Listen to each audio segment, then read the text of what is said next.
is out here. He will walk off the stage having earned the Competent Communicator designation, so I'm pretty excited about that. But before we get him introduced, I'd like to have his evaluator, Rick Gould, tell us a little bit about speech number 10 in the communication manual. Rick Gould, please. Thank you. Mr. Toastmaster, fellow Toastmasters, most welcome guests. Number 10 is a big deal. This will be a big deal for the new folks as well. So John completes a milestone. Inspire your audience is the subject matter in the project number 10. To inspire the audience by appealing to the noble motives and challenging the audience to achieve a higher level of belief or achievement. Appeal to the audience needs, emotions, using stories, anecdotes, quotes, and add drama.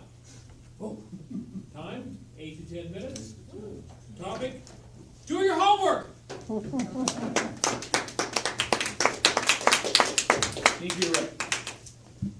Our speaker joined this club in October of 2014. His theme of this speech is knowledge is power. Let's empower ourselves to the largest financial deal of a lifetime. How to win the real estate game. Please help me welcome, doing his speech entitled Do Your Homework, John McCormick.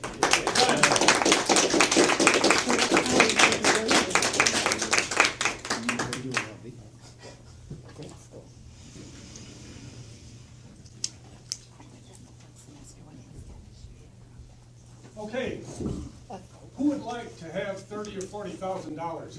Go! Hey! Anyone against that? Mr. Toastmaster, fellow Toastmasters, honored guest.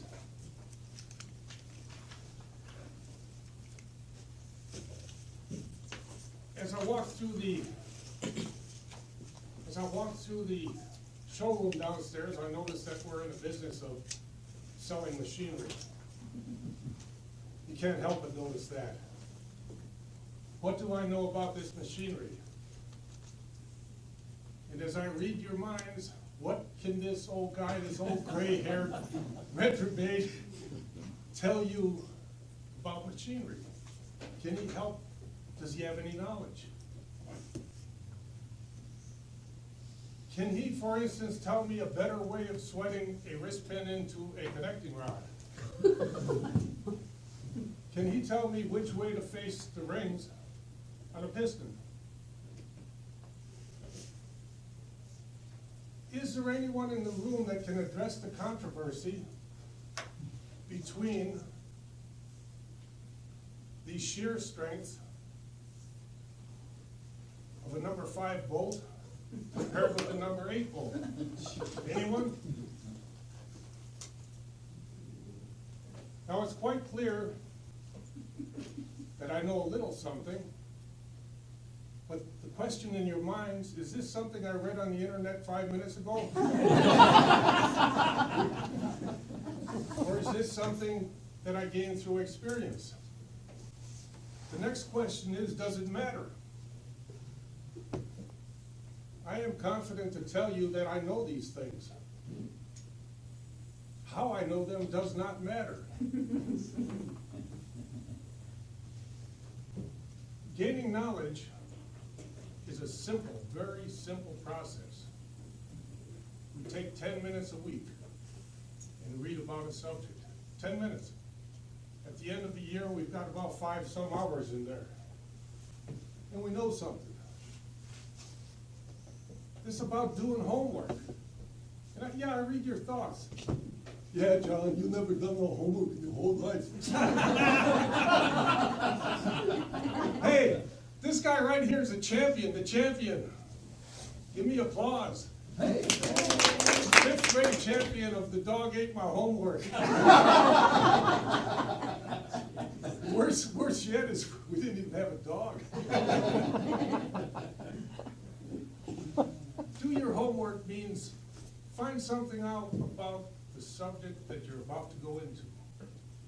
In the case of that $30,000 or $40,000 that we all seem to be interested in, the majority of us either will or have already had the experience of buying a house. A real estate deal is probably the most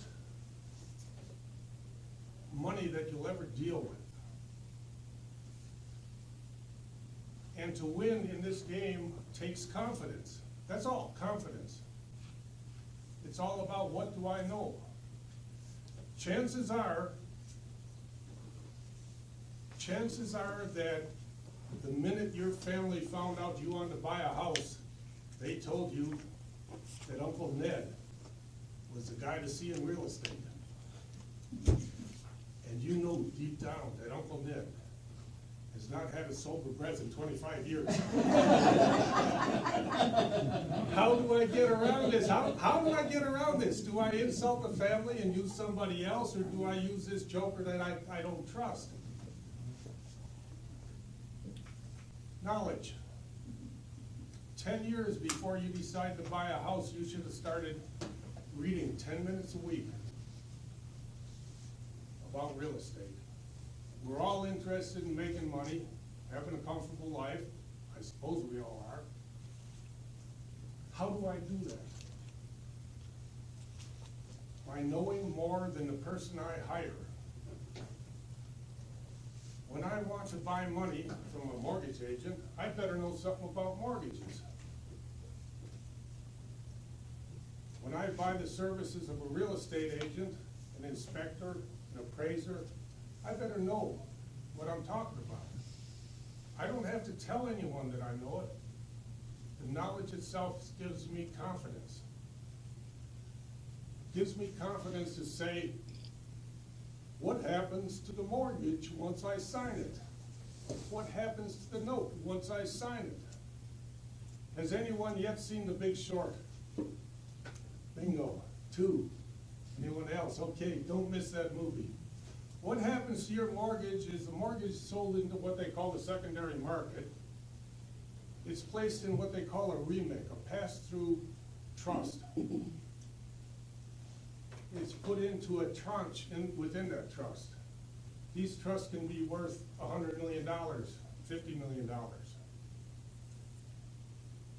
What we need to know is what is the value of my signature on the promissory note.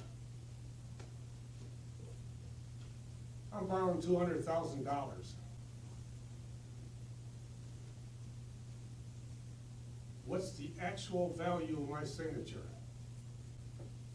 I promise to pay you $200,000. There's two types of people walk into a mortgage place, maybe more.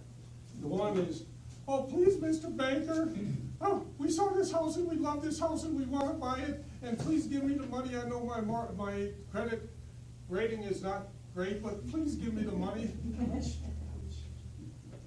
That's an exaggeration, but that's what's in the mind of the person. That's what's in the mind. Much better the person that walks in and says, Mr. Mortgage Banker, I'm interviewing you as a favor to my family. It's been pressed upon me to offer you the opportunity for my business. I want to buy some money. I'm interviewing you and 4 others.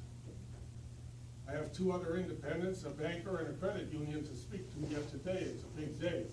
I have all the papers that you should need in my hand. Here they are. Whoever gives me the best interest rate and the lowest cost will win my business.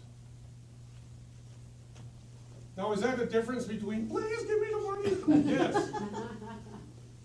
Now, what I start out with, what I have to know is that mortgage guy has my best interest at heart.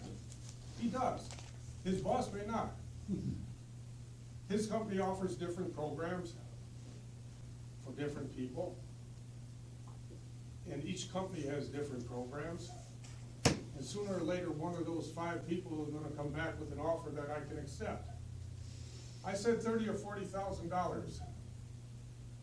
Does anyone know the difference between 1 point of interest over a 30-year loan? 40,000. Yes. it can be enormous, enormous. In my case, I ended up signing for 6% rather than the promised 5%. I felt kind of pressured into the thing and I lost $30,000. Now, it's pretty easy to do.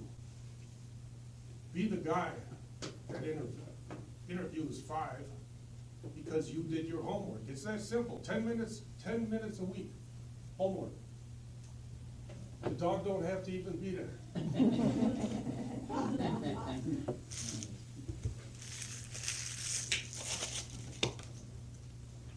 The knowledge is the power.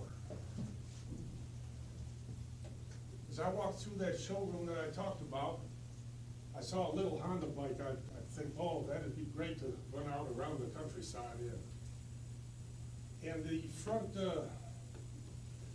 forks were coated in orangish yellow. And I thought, is that cadmium? Or is that paint?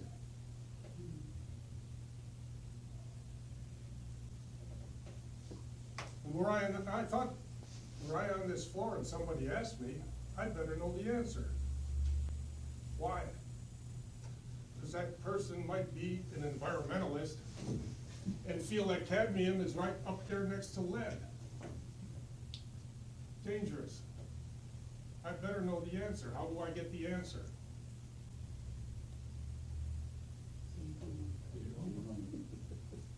Do your homework. She doesn't have